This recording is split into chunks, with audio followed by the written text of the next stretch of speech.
I smashed another small pad because it's time for another Smashing Those Small Paper Pads collab share.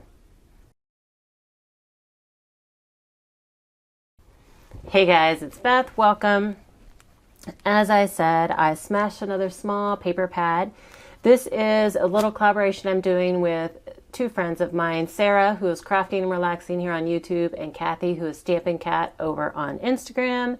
And each month we just pick some pads that are smaller than 12 by 12 to work on smashing throughout the month. And this month I went with a school theme, and I chose the Simple Stories School Life paper pad. It was 6 by 8, and I had some of the embellishments as well. I had ordered a Simple Stories warehouse, like mystery type box recently, and it came with, this pad and a whole bunch of the embellishments that go along with it. And so I decided, since we are coming up on the end of the school year, I did want to make a school themed mini album. And so I went ahead and used this, and this is what I have left out of the 24 sheets. I have a couple of the cut aparts and then some random scraps, like small scraps.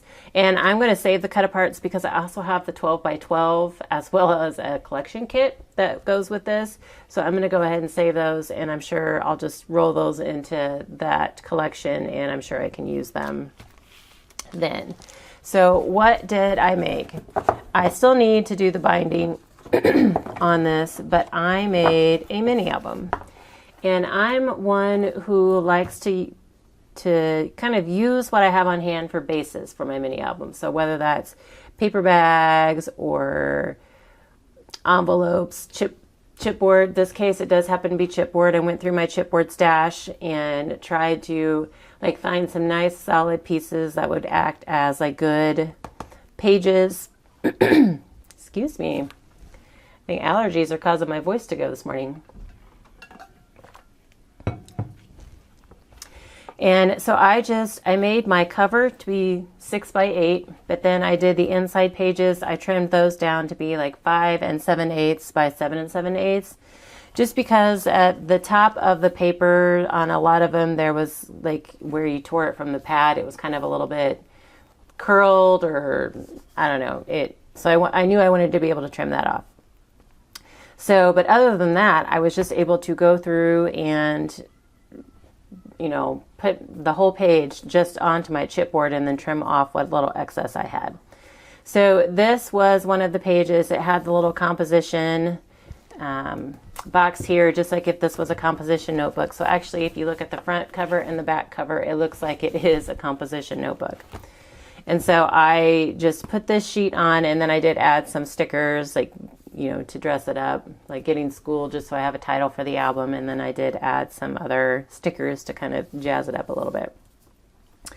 So like I said, I still need to add my binding, which I'm just going to do binder rings. So I'll punch holes, I don't know if I want to do, it'll either be 3 to 5 holes, and I'll do 3 to 5 rings in here just so that it opens like a book, but that there is room for, it's already kind of chunky. I did use some of the puffy stickers, and there's pockets, so it is already chunky, and so that will give it more room to expand as it gets filled. So on the inside page here, I made a pocket with a smaller piece of the pad that I had trimmed down, and then added this foam Learn sticker, and then inside the pocket, I just did a journal card. This was one of the pages, and I liked the message, and so I just put it in as kind of a bookmark. And then I did bring in paper from another pad that I've had in my stash for a really long time. It's an old Hobby Lobby pad that's bold, bright colors. And so some of those worked with this, and I had it in with my school themed papers anyway. And so I decided to work on using some of that up as well throughout. So I did use those for mats for pictures, and then the mats that tuck in the pocket. So on this next page, I just took a scrap of you know, like this green paper and kind of angled it, and then did a mat over here with this red pattern. And all of my mats are like 6 1/4 by 4 1/4, so people can just, you know, put a whole 4x6 photo on here if they wish. They can use, you know, school size photos as well, like the snapshots that you get from the school pictures.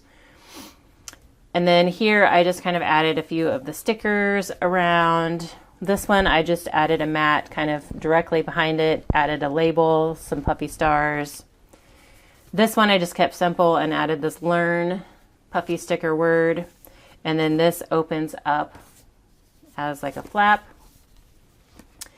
I really liked this page, and I thought about using it as my cover page, but then I liked the idea of doing the composition notebook. So what I did is I wanted to be able to use this as a page and have this actually like still show.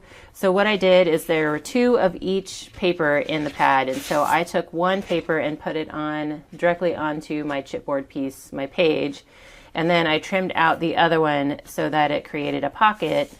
And so you can still tuck pictures in, have pictures in it, but then you see the school life.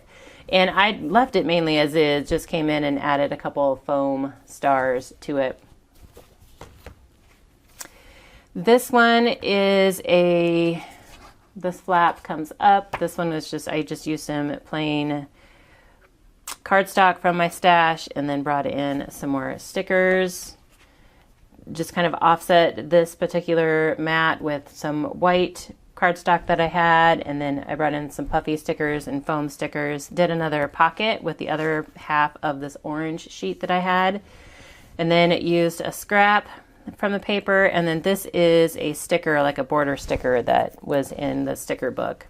And then again, just brought in one of the cut apart journal cards, and then some papers from that Hobby Lobby pad. This one I had some white scraps on my desk, and so I decided to use those up again kind of as a mat to help the navy photo mat stand out. This one I offset with a white mat with some red behind, and then I did bring in another scrap strip down here at the bottom, some stickers from the sticker book. This one I used a scrap down here at the bottom and then added my mat and then brought in some foam stickers at the top and then a little label if they need to do any journaling. And these foam stickers are fairly thick. I don't know if you can see them. They're thicker than like puffy stickers. So this time I did a side pocket just to change it up a little bit. Brought in another scrap, some stickers down here, and then have more, like another cut apart card and some more papers. These were just like leftover pieces that I had after trimming photo mats. Those tuck in there. This one again, just offset way orange photo mat with some white and brought in some border stickers. This one, just kind of offset the green with the yellow with some more stickers to decorate it up. And then this one I used a couple scraps. I had like kind of an odd shape scrap that was left from cutting down this page. And so I used the back side and it just put it over here on one corner, did my photo mat, and then I have this other scrap, and you can still slide a picture in underneath that little banner flag there. I was just trying to use up one of the other scraps, and then this just brought in some stickers. And then one last pocket page. This was paper from that Hobby Lobby pad, and then another foam sticker, and then just kind of used some of the last bits I had of the mat, the photo mat paper I was using, and then some more of the cut aparts to tuck that in there. And then that's the back side. So I still need to finish the album, yes, but for all intents and purposes, for this collab, my small pad was smashed, and it was pretty quick to do since I made my pages, you know, where I didn't have to do a whole lot of trimming on them. So that is what I have for the month of April. Please be sure to check out Kathy and Sarah, who are linked in the description box below, to see what they made with their small pads this month. And I thank you guys so very much for your time and hope you all have a crafty day.